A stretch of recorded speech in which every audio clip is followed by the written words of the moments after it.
Existe un antiguo mito que sostiene que contar historias puede curar enfermedades o salvar. Sin historias, viviríamos un presente viejo. Marcela Serrano. El que nace con la vocación de cuentista trae al mundo un don que está en la obligación de poner al servicio de la sociedad. Juan Bosch.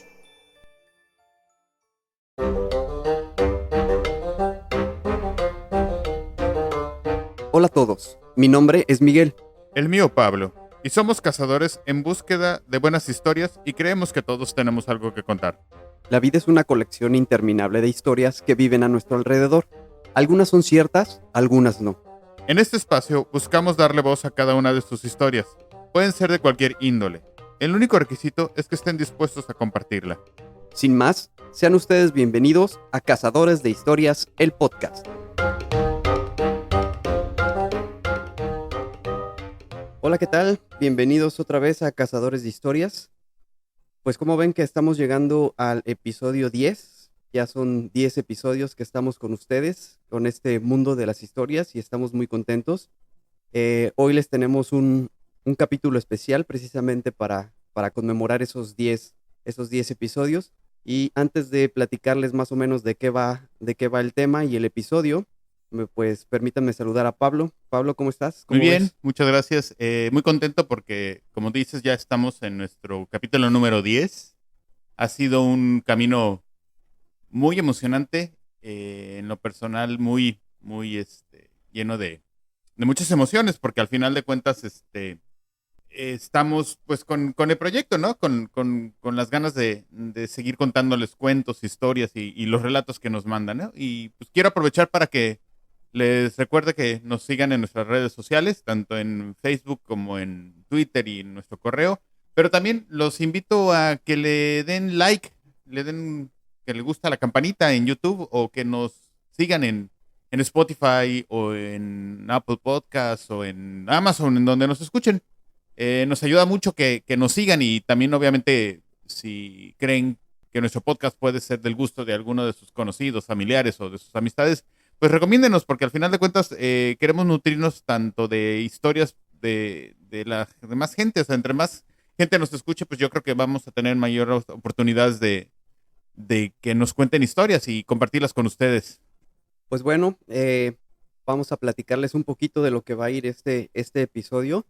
Eh, por ser especial, pues decidimos, hoy no vamos a contar historias ni nuestras, ni de algún eh, escucha que nos hayan enviado. Hoy pusimos pausa y hoy les vamos a contar un par de cuentos. Cada quien seleccionó un cuento de su gusto y eso es lo que vamos a compartirles el día de hoy. Entonces, sin más, vamos a escuchar el cuento que nos trae el día de hoy Pablo. Bueno, pero antes que quiero pues dar como una introducción al por qué el cuento que escogí. En el caso, es un cuento de Arthur C. Clarke, que es muy conocido, o su obra más conocida, pues es el que escribió 2001. Y no solo el relato, sino también fue quien coescribió junto con Kubrick el guión de la película. No sé si ya la han visto, si no la han visto, pues es como un hito en la ciencia ficción, ¿no? El cuento que yo escogí en la vasta cantidad que tiene este autor, fue escrito en 1961 y hay algo que me llamó mucho la atención en el libro donde encontré este cuento, es que él hace una introducción con un cuento donde él confiesa que fue quien imaginó los satélites, como los conocemos. Él los imaginó en la década de los 40, si mal no recuerdo, mucho antes de que existiera el primero, que creo que fue el Sputnik, el primero que lanzaron. Sí, me parece que sí. Ajá. Entonces, irónicamente, él se ríe, cuenta que no lo patentó su idea. Entonces, que si lo hubiera patentado, a lo mejor hubiera sido mucho más rico y Mm. millonario de lo que fue, o no sé si lo fue. Pero la idea que él tenía era que se lanzara, en el cuento, por ejemplo, que leí, era de que no tuviera ninguna nacionalidad, sino que fuera un satélite no propiedad del gobierno de algún país en especial, sino que fuera de alguna televisora, sociedad y demás, y que transmitiera desde un punto neutro del planeta contenido para todo todos los países. El cuento fue escrito en la época de la Guerra Fría. Entonces, creo que él tenía muchas ideas comunistas, por lo que he leído de sus historias. Entonces, como que decía él un cuento que quería adoctrinar a Estados Unidos en el aspecto de que se diera a conocer de que hay otra forma de vivir en otros países, ¿no? Pero me llamó mucho la atención porque es a lo que voy. O sea, la ciencia ficción a lo que ayuda es que imagina muchas cosas que después y fueron haciendo realidad, ¿no? Como por ejemplo el cuento que voy a contar, que habla de la conquista del espacio. Y pues sin más, creo que comienzo, ¿no? Venga. Se llama Fuera de la cuna, para siempre en órbita, de Arthur C. Clarke. Antes de comenzar, quisiera señalar algo que para demasiada gente parece haberse olvidado. El siglo XXI no comienza mañana, sino un año después, el 1 de enero del 2001. Aunque el calendario marca 2000 desde medianoche, el viejo siglo todavía le quedan 12 meses. Cada 100 años, los astrónomos debemos volver a explicarlo. Sin embargo, las celebraciones comienzan tan pronto como aparecen los ceros. Así que ustedes quieren conocer el momento más memorable de mis 50 años de exploración espacial. ¿Ya entrevistaron a Von Braun? ¿Cómo está? Magnífico. No lo he visto desde que festejamos su 80º cumpleaños con un banquete en Astrogrado, la última vez que bajó de la Luna. Sí, presencié algunos de los momentos más importantes en la historia de los vuelos espaciales, comenzando por el lanzamiento del primer satélite. Yo tenía entonces 25 años y era un joven matemático en Kapustin Yar. No era tan importante como para estar en el centro de control durante la cuenta regresiva, pero escuché el despegue. Fue el segundo más imponente que haya oído en mi historia. El primero, ya hablaré de eso luego. Cuando supimos que estaba en órbita, un veterano científico pidió su CIS y fuimos hasta Stalingrado para festejar.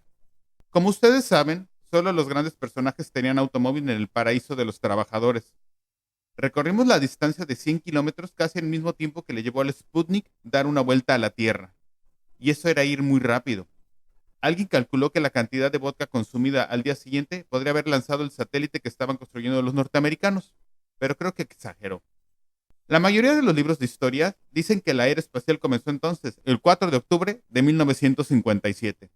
No voy a discutir con ellos, pero creo que los momentos más emocionantes vinieron después. Como acontecimiento dramático, es imposible superar la carrera de la Marina estadounidense para pescar a Dmitry Kalinin en el Atlántico Sur, antes que su cápsula se hundiera. Luego aquel comentario radial de Jerry Wingate, con adjetivos que ninguna cadena se hubiera atrevido a censurar, mientras daba vueltas alrededor de la Luna y se convertía en el primer hombre que vio el lado oscuro. Y por supuesto, solo 5 años después, esa emisión televisiva desde la cabina del Herman Herbert, cuando aterrizó en la bahía de Arcoíris, donde todavía permanece, eterno monumento a los hombres enterrados a su lado. Aquellos fueron los grandes demarcadores en el camino al espacio, pero están equivocados si creen que voy a hablarles de ellos, pues lo que más me emocionó fue algo muy diferente. Ni siquiera estoy seguro de poder compartir la experiencia y si no logro que ustedes puedan hacer historia a partir de la misma. Por lo menos no una nueva, ya que estuvo en todos los periódicos de la época, pero la mayoría de los periódicos erró el enfoque completamente. Para ellos era un buen material con interés humano y nada más. Sucedió 20 años después del lanzamiento del Sputnik 1, y para entonces, con muchas otras personas, yo ya estaba en la Luna. Y era demasiado importante. Ay, para continuar siendo un verdadero científico. Hacía 12 años que no programaba una computadora electrónica. Tenía entonces una tarea más difícil, programar seres humanos. Para ese entonces era coordinador del proyecto Ares, la primera expedición tripulada a Marte. Salíamos de la Luna, por supuesto, a causa de la gravedad baja. Es unas 50 veces más fácil, en términos de combustible, despegar de ahí que de la Tierra. Habíamos pensado construir las naves en una órbita de satélite, que había reducido aún más la necesidad de combustible, pero cuando la estudiamos, la idea no era tan buena como habíamos pensado.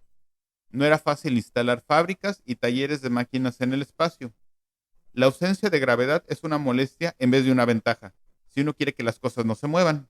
Pero entonces, fin de los años 70, la primera base lunar estaba bien organizada. Tenía plantas de proceso químico y realizaba operaciones industriales de todo tipo a pequeña escala. Para producir las cosas se necesitaba la colonia. De modo que decidimos utilizar las instalaciones existentes, en lugar de exigir nuevas en el espacio con grandes dificultades y gastos.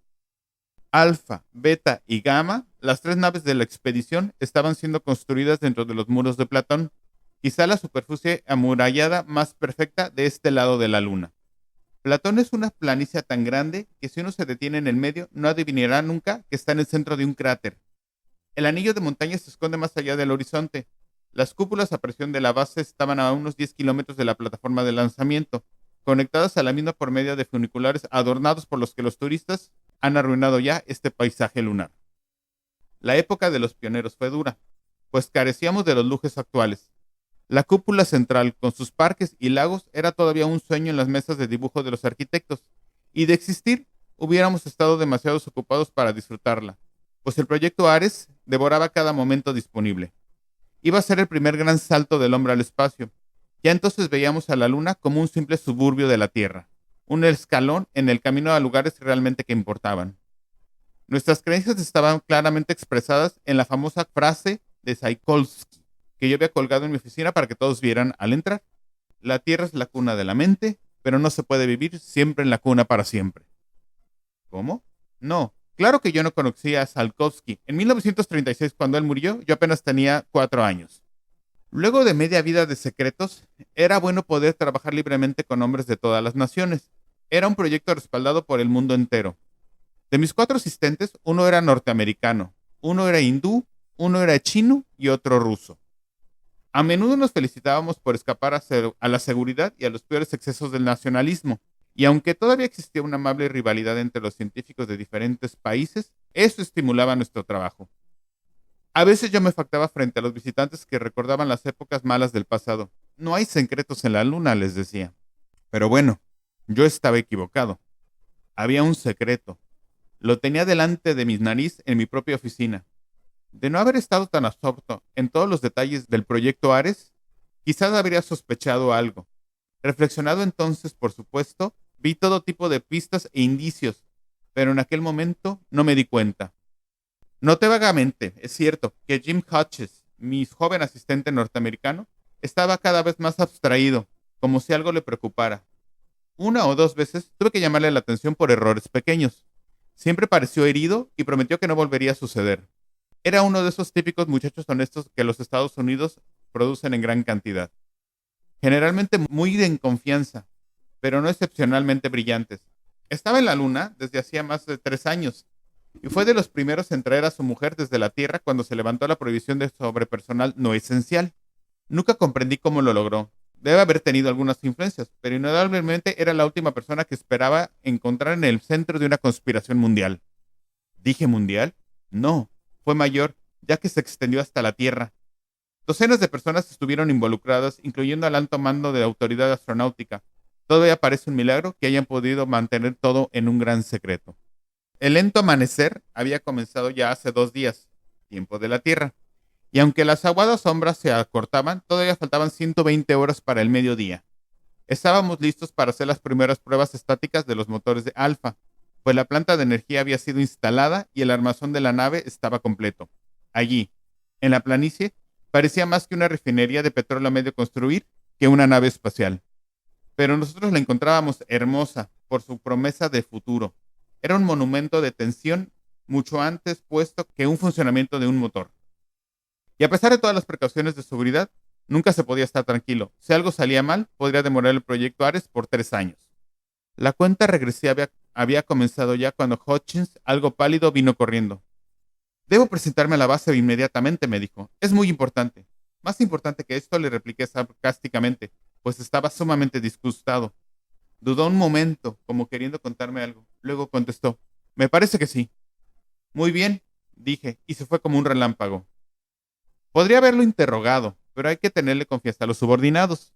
Mientras volvía al tablero de control central, malhumorado, decidí que ya estaba cansado del temperamento del joven norteamericano y que pediría su traslado. Era extraño. En la prueba se había mostrado tan inteligente como los demás y ahora volvía precipitadamente a la base en el funicular. El cilindro romo del tren estaba ya a medio camino de la torre de suspensión más próxima, deslizándose por cables casi invisibles, moviéndose por encima de la superficie lunar como un extraño pájaro. 5 minutos más tarde, mi humor todavía era peor. Un grupo vital de instrumentos de grabación se descompuso repentinamente y habría que retrasar la prueba por lo menos 3 horas. Furioso recorrí el fortín diciéndole a todo que quisiera oír, y por supuesto todos tenían que hacerlo, que en Capustinjar hacíamos las cosas mucho mejor. Me había calmado un poco y estábamos ya en la segunda vuelta del café cuando los altavoces transmitieron la señal de atención general. Solo hay un llamado de mayor importancia, el de aislamiento de las alarmas de emergencia, que he oído solamente en 2 ocasiones en la colonia lunar y espero no escucharlos nunca más. La voz resonaba en todos los espacios cerrados de la luna y en los radios de todos los que manejaban allá afuera en las silenciosas planicies. Era el general Moshe Stein, presidente de la Autoridad Astronáutica. Hablo desde Ginebra, dijo, y tengo que hacer un importante anuncio. Durante los últimos 9 meses ha estado en marcha un gran experimento. Lo hemos mantenido en secreto a causa de las personas involucradas y porque no queríamos provocar falsas esperanzas o miedo. No hace mucho, como ustedes recordarán, algunos expertos se negaban a creer que el hombre pudiera sobrevivir en el espacio. También esta vez hubo pesimistas. Dudaban que pudiéramos llevar a cabo el paso siguiente en la conquista del universo. Hemos probado su error y ahora quisiera presentarles a George Jonathan Hutchins, primer ciudadano del espacio. Se oyó un chasquido cuando la comunicación pasó a otro circuito.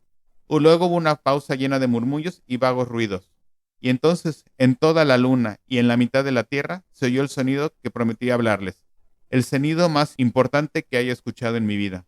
Era el llanto de un bebé recién nacido. El primer niño en la historia de la humanidad en darse a luz fuera de la tierra.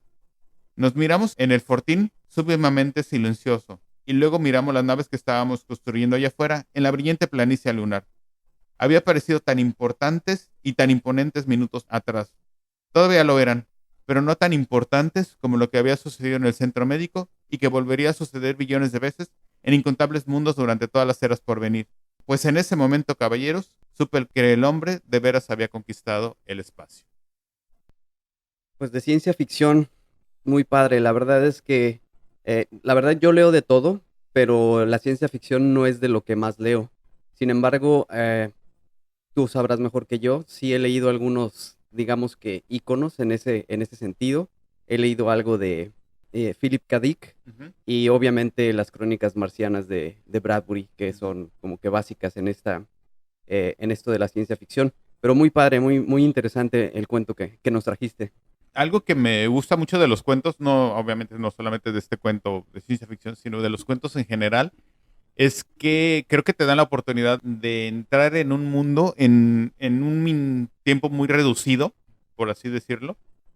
Y yo creo que los cuentos deben de tener un ingrediente muy especial, ¿no? Que te atrapan en algo tan breve que te hacen imaginar un mundo con pocas palabras y que es algo que tú al leer sabes que no te va a ocupar mucho tiempo, pero muchas veces a lo mejor te puede dejar esperando hasta más, ¿no? Porque por ejemplo, a diferencia de los libros de una historia, pues son cuentos que te puedes leer en unos 10, 15 minutos máximo, ¿no? Y sigues al siguiente o termina ahí la historia, ¿no?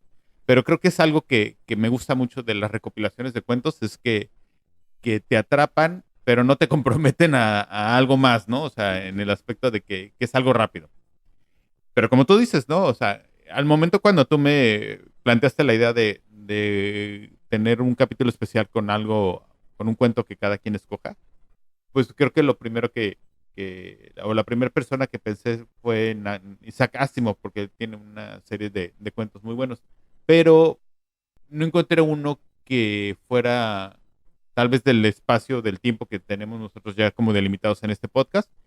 Y encontré este que me gustó mucho. Ya lo había leído, no recuerdo hace cuánto, pero ya lo había leído. Y cuando estuve buscando, pues me pareció perfecto para lo que necesitábamos, ¿no? Cuando te pregunté el tuyo, la temática del tuyo, pues fue algo que no me sorprendió porque es algo que a ti te apasiona mucho, ¿no? En el aspecto de que, como dices, los dos tenemos algunos temas en común y algunos no tanto, pero bueno, creo que vamos ahora con el tuyo. Muy bien, pues sí, eso a mí también me llamó mucho la atención, que cuando nos dijimos más o menos de qué iba el cuento de cada quien, fue muy curioso que sin ponernos de acuerdo, los dos seleccionamos uno con el tema o con uno de los temas que aparte de la literatura, pues nos gustan o nos apasionan. Tú seleccionaste la ciencia ficción, Sí. y yo me fui por el lado de los deportes y en particular algo sobre el fútbol. A mí me gusta mucho, o bueno, he buscado y he leído bastante cierta literatura relacionada con el fútbol. Hay algunos autores que escriben sobre ello y que lo hacen muy, muy padre. En particular, pues recuerdo cuentos o novelas de Eduardo Sacheri, Fontana Rosa, Ujú. Eduardo Galeano, Juan Villoro entre los mexicanos, incluso por ahí hay algo hasta de Mario Benedetti que escribió sobre el fútbol. Y es algo que, perdón que te interrumpa, pero creo que es algo que podría ser. Hemos tocado unos temas muy, como que sobre un tema muy en especial o muy específico en este podcast, ¿no? Pero al momento de que ahorita estás mencionando cuentos de fútbol, pues a lo mejor tanto como para mucha gente diría, no tenía o la menor idea de que pudieran escribir sobre el Sí, sí, fútbol, sí, sí, ¿no? sí. Porque es un tema que a lo mejor pueda sonar a que pues nada más es para que o lo practiques o lo veas Sí, en como que televisión, ¿no? Pero nunca asocias la literatura con con el el fútbol. fútbol o en los deportes en general, ¿no? Sí. Ujú. Y pues bueno, entonces el cuento que yo escogí es de un escritor argentino que se llama Hernán Casiari. El cuento se llama 10.6 segundos. Lo que yo les voy a leer es realmente el último fragmento porque es un cuento bastante largo que habla, ustedes van a saber de qué es lo que está hablando, pero habla de un evento muy, muy importante que se dio durante el Mundial de México en el 86. Y les voy a contar el cuento y al final, o bueno, posteriormente platicamos un poquito de qué es esto, ¿no? Entonces, esto es 10.6 segundos de Hernán Casiari. Antes de tocar por última vez el balón con su pie izquierdo, a las 13 horas, 12 minutos y 30 segundos del mediodía mexicano, el jugador argentino ve que ha dejado atrás a Peter Shilton. Ve que Jorge Valdano arrastra la marca de Terry Fenwick. Ve que Peter Reed, Peter Presley y Glenn Hoddle han quedado en el camino. Ve a Terry Butcher que se arroja a sus pies con los botines de punta.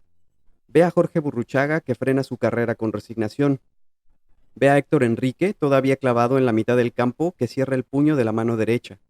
Ve a su entrenador, que salta del banquillo como expulsado por un resorte, y al otro entrenador, el rival, que baja la mirada para no ver el final del avance. Ve a un hombre pelirrojo con una pipa humeante en la primera bandeja de las gradas. Ve la línea de cal de la portería contraria y recuerda el rostro del empleado que durante el entretiempo la repasó con un rodillo. Ve nítidamente a su hermano el turco, que con 7 años le echa en cara un error que cometió en Wembley en una jugada parecida. Ve los labios sucios de dulce de leche de su hermano cuando le dice: la próxima vez no le pegues cruzado, boludito. Mejor amágale al arquero y seguí por la derecha. Ve el rostro de su hermano con la luz de la cocina donde ocurrió la escena. Ve la picardía con que lo miraba. Ve detrás del arco un cartel que dice Seiko con letras blancas sobre fondo rojo. Ve las uñas pintadas de verde de su primera novia el día que la conoció y ve a esa misma chica, ya mujer, amamantando a una niña. Ve una pelota desinflada y se ve a él mismo con 9 años que intenta dominarla. Ve a su madre y a su padre que arrastran con esfuerzo un enorme bidón de querosén por una calle de tierra en la que ha llovido. Ve una taquilla en un vestuario de la paternal que lleva su nombre y su apellido en letras flamantes. Ve su orgullo adolescente al leer por primera vez su nombre y su apellido en la taquilla. Ve un estadio, sus tablones de madera y ve también que un día el estadio entero y no solo la taquilla llevará su nombre. El jugador argentino ha controlado el aire de sus pulmones durante 9 segundos y ahora está a punto de soltar todo en el aire de un soplido. Al revés que todos los rivales y compañeros que ha dejado atrás, él puede respirar con su pierna izquierda y también puede intuir el futuro mientras avanza con el balón en los pies. Ve, antes de tiempo, que Shilton se arrojará a la derecha. Ve la intención cegadora de Terry Butcher a sus espaldas. Se ve a él mismo, muchos años más tarde, con un nieto en brazos, visitando la entrada del Estadio Azteca, donde se levanta una estatua de bronce sin nombre, solo un jugador joven con el pecho inflado, un balón en los pies y una fecha grabada en la base, 22 de junio de 1986. Ve un rave en Londres, donde dos chicos de 15 años escapan de una multitud que se burla. Ve un departamento en penumbras donde solo hay una mesa, dos amigos y un espejo sobre la mesa. Ve a una muchacha en una playa del trópico que se deja besar por un chico que lleva puesta una camiseta argentina. Ve un enjambre de periodistas y fotógrafos a la salida de todos los aeropuertos, de todas las terminales, de todos los estadios y de todos los centros comerciales del mundo. Ve a un niño embobado con un videojuego en la ciudad de Leicester, mientras su hermano vigila por la ventana que no aparezca el padre. Ve el cadáver de un hombre viejo que ha muerto en Ginebra 8 días antes de ese mediodía. Un hombre que también ha visto todas las cosas del mundo en un único instante. Ve Fiorito de día, ve Nápoles de tarde, ve Barcelona de noche. Ve el estadio de Boca a reventar y él está en medio del campo, pero no lleva un balón en los pies, sino un micrófono en la mano. Ve a un anciano en el aeropuerto de Cartago que espera a su hijo en el último vuelo desde México para abrazarlo y consolarlo. Ve un tobillo inflamado. Ve a una enfermera de la Cruz Roja, regordeta y sonriente. Ve todos los goles que ha hecho y los que hará. Ve todos los goles que ha gritado y los que gritará en su vida entera. Se ve, con 53 años, mirando desde el palco la final del mundo en el Estadio Maracaná. Ve el día en el que verá a su madre por última vez. Ve la noche en que verá por última vez a su padre. Ve crecer a todos los hijos de sus hijos. Ve los dolores de un parto de una mujer que está a punto de parir a un niño zurdo en Rosario 1 año y 2 días más tarde de ese mediodía mexicano. Ve un espacio mínimo, imposible, entre el poste derecho y el botín de Terry Butcher. Cierra los ojos, se deja caer hacia adelante con el cuerpo inclinado y se hace silencio en todo el mundo. El jugador sabe que ha dado 44 pasos y 12 toques, todos con la zurda. Sabe que la jugada durará 10 segundos y 6 décimas. Entonces piensa que ya es hora de explicarles a todos quién es él, quién ha sido y quién será hasta el fin de todos los tiempos. Pues si lo comenté antes de escuchar el cuento, lo acabo ¿cómo se dice? ¿De confirmar? De confirmar exactamente. Nunca me imaginé que, bueno, no es que nunca me imaginé, pero es algo como que para que nos diéramos cuenta de que los relatos pueden venir de cualquier tema, ¿no? Al final de cuentas, lo que nos acabas de contar, pues es un momento, como tú dices, ¿no? Para la gente que le gusta mucho el fútbol y que sabe de fútbol, pues es un momento tal vez muy histórico en la historia del fútbol, por lo menos también aquí en México, porque sucedió en el Mundial, ¿no? En lo personal, yo lo pensé que iba más al principio, por lo que empezaste a contar que iba a ser algo muy famoso, lo de la mano de Dios, ¿no? Pero ya me comentaste que no, que fue en el mismo partido, pero otra jugada, ¿no?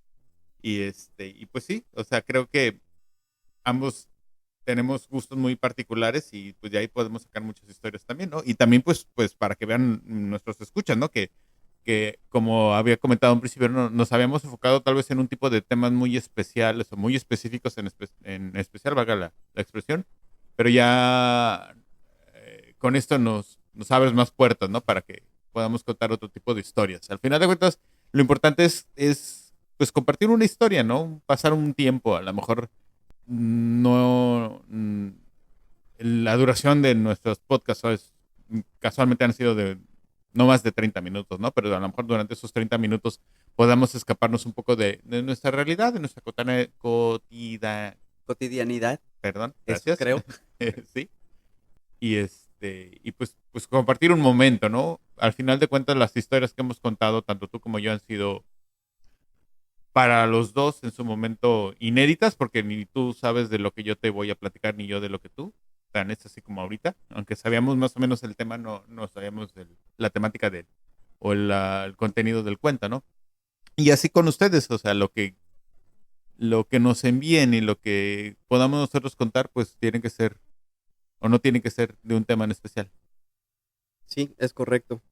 Retomando un poquito nada más del cuento que les acabo de contar, pues es un cuento, o bueno, tiene un significado, digamos, especial para mí porque, como les había dicho, pues soy bastante aficionado al fútbol y ese mundial, el de México 86, es el primero que recuerdo donde yo ya lo disfruté, yo ya lo vi como aficionado.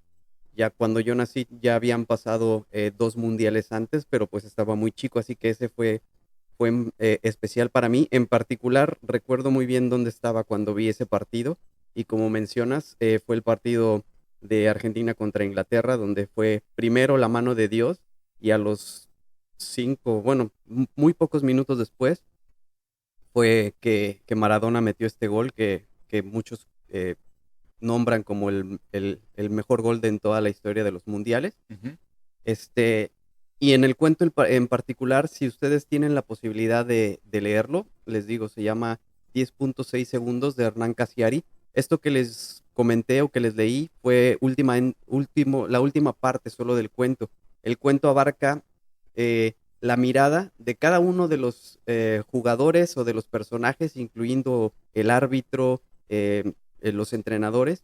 Todas las miradas de cada uno de estos personajes relatan esta jugada, pero desde su óptica. Desde su Entonces, punto de vista, ¿no? esta última ya es solo la parte del jugador, de Maradona. Entonces, es un cuento que a mí me gustó mucho y ojalá lo hayan disfrutado. Y pues con esto creo que podemos darle carpetazo o darle final a este episodio especial, perdón, número 10 de Cazadores de Historias, agradeciéndoles nuevamente su atención, su compañía.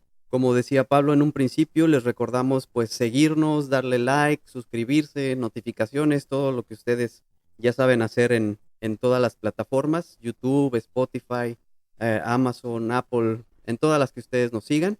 Y sobre todo, pues que sigan enviándonos historias porque pues por nosotros no vamos a parar y ojalá que ustedes también nos sigan nutriendo de esas historias. Así que no sé si algo más. Sí, Ajá. perdón. Y si fue de su agrado esta dinámica nueva, igual y yo creo que podemos repetirla, ¿no? Al final de cuentas, eh, tomarnos la libertad de leer algo ya, como en el caso, pues a mí me gustó mucho porque damos un punto de vista diferente, ¿no? Al podcast. Entonces esperemos que sea uno de varios capítulos especiales.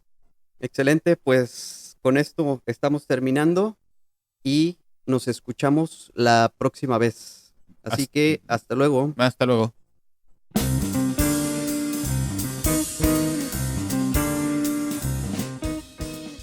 Porque la vida es una colección interminable de historias y todos tenemos una que contar, esto es Cazadores de Historias, el podcast.